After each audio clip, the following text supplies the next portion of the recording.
আচ্ছা, টি-20তে বাংলাদেশ সাউথ আফ্রিকার বিপক্ষে একটাও ম্যাচ জিততে পারে নাই, কেমনি কি? জি, আপনি ঠিকই শুনেছেন, বাংলাদেশ এই পর্যন্ত সাউথ আফ্রিকার বিপক্ষে একটাও টি-20 ম্যাচ জিততে পারেনি। বাংলাদেশ এবং সাউথ আফ্রিকা পরস্পর 8টি টি-20 খেলাতে মুখোমুখি হয়েছে। জবাবে 8টিতেই সাউথ আফ্রিকা জিতেছে এবং বাকি 8টাতেই বাংলাদেশ পরাজিত হয়েছে। বাংলাদেশের সাথে সাউথ আফ্রিকার মূলত খেলা শুরু হয়েছিল টি-20 ওয়ার্ল্ড কাপ 2007 সালে। সাউথ আফ্রিকার দেওয়া 146 রান তাড়া করতে নেমে বাংলাদেশ 144 রান করেছিল এবং এই ম্যাচটি বাংলাদেশ হেরে যায়। এবং সর্বশেষ ম্যাচ বাংলাদেশ সাউথ আফ্রিকার বিপক্ষে খেলেছিল আইসিসি মেন্স টি-20 ওয়ার্ল্ড কাপ 2022 সালে। ওইখানে সাউথ আফ্রিকা রীতিমতো বাংলাদেশকে বিধ্বংস করে দেয়। বাংলাদেশে প্রথম বোলিং করে এবং সাউথ আফ্রিকা 205 রান করে।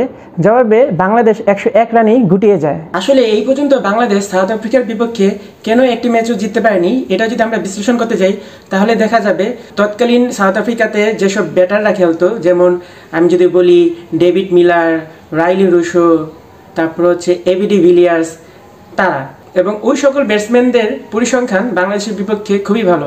আমি যদি বলি রাইলি রুশো, ডেভিড মিলার এবং এবিডি ভিলিয়ার্স, তারা কিন্তু বাংলাদেশকে পেলেই আরও বেশি করে জ্বলে উঠত। এবার আসি দুই দলের হায়েস্ট রান গেটার কারা কারা।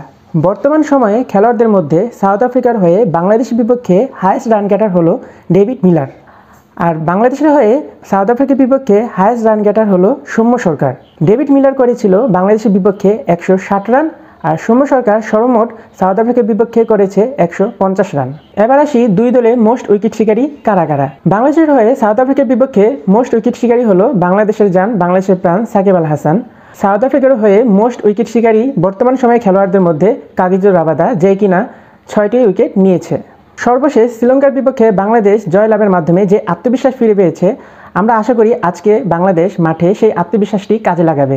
সাউথ আফ্রিকাকে আমরা এই পর্যন্ত টি-20তে না হারাতে পারলেও আজকে আমরা আশা করি বাংলাদেশ ভালো খেলে সাউথ আফ্রিকাকে হারাবে এবং অতীতের পরিসংখ্যান ভেঙে দিবে।